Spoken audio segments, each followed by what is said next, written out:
L'homme a soulevé une pierre et a frappé la statue de toutes ses forces, et immédiatement une énorme vague de sable jaune a jailli de l'entrée. En voyant cela, ses compagnons ont immédiatement compris ce qui se passait. Alors ils ont aussi saisi des pierres et ont commencé à frapper la statue avec colère.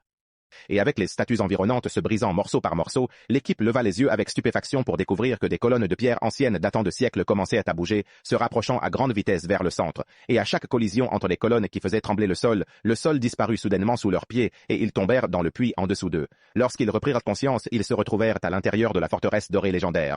Avant qu'ils ne puissent comprendre ce qui se passait, les marches sous leurs pieds ont commencé à se rétracter rapidement vers l'intérieur. Pris de panique, ils se sont mis à courir vers le bas sans réfléchir, mais les marches se retiraient si vite qu'ils ont fini par tomber.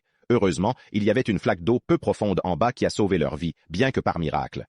En suivant le cours de l'eau, ils ont finalement découvert une grotte archéologique mystérieuse, mais dès qu'ils y ont pénétré, ils ont été stupéfaits. La grotte était remplie d'innombrables artefacts, et de l'or, de l'argent et des bijoux étaient éparpillés partout.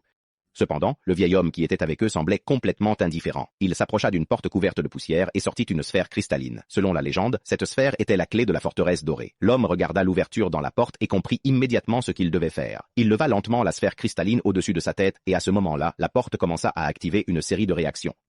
Et en quelques secondes, un passage secret est apparu. Le groupe est entré prudemment et la vue était stupéfiante.